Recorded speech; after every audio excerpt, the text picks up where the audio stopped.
they were not going to allow Greek letters in any club other than an honor society. I'm Indigo Klabanoff. I'm a senior here at Dixie State University, and I'm the president of Phi Beta Pi. And last year, I decided to approach the dean of students with the idea of starting a sorority. He told me when I met with him that it was out of the question. Having a sorority and a fraternity on campus is a connotation of the party school image. They say that it's portraying the image of the party school, but they haven't given us a chance to show that that's not what we're in for.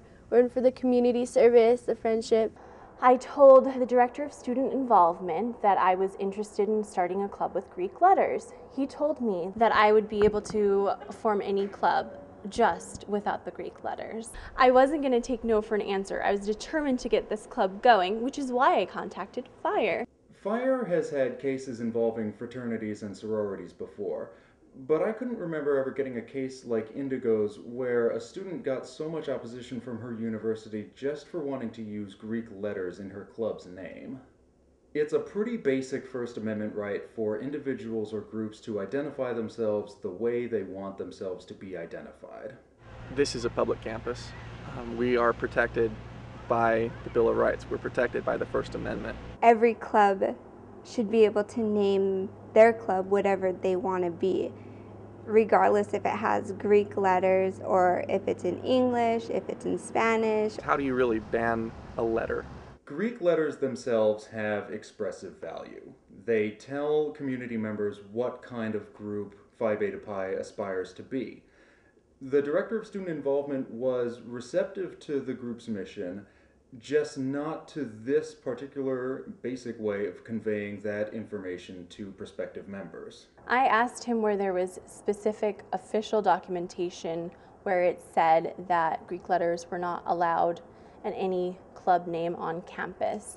He sent me another email the next day and told me that since I asked, they created one. I wasn't surprised that the administration wasn't in favor of a Greek system, but I was surprised that they decided to change the club bylaws specifically because a student had applied to start a sorority. Dixie State said that it had a compelling interest in controlling its image so that it didn't get labeled as a party school, and that this interest made it perfectly legitimate for them to abridge the First Amendment rights of pretty much all Dixie State University students. So when I went to speak with the president, I also asked him the question about another club on campus called the Organization of Good Parties. He told me that he would appreciate it if they changed their name, but he couldn't really force them to.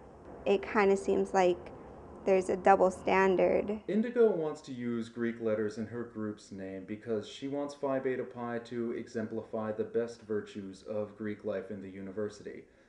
Just because Dixie State thinks those letters stand for something different doesn't give them the right to take that away from them. Phi Beta Pi has an excellent opportunity to shatter stereotypes, to present the university in the best possible light. Phi Beta Pi should be able to identify ourselves as a sorority because all we're trying to accomplish is sisterhood, and I live far away from my family, so I think of these girls as my sisters and my second family. A sorority is about having sisters. We just started this for the sisterhood, the friendships. We've explained to Dixie State twice now that as a public institution bound by the First Amendment, it does not have the right to simply outlaw the Greek alphabet on campus. We're still waiting on them to get that message. Dixie State University needs to allow us to be a club because it's our constitutional right. We have so many great things planned for this fall, and we'd love to do them with the school's support.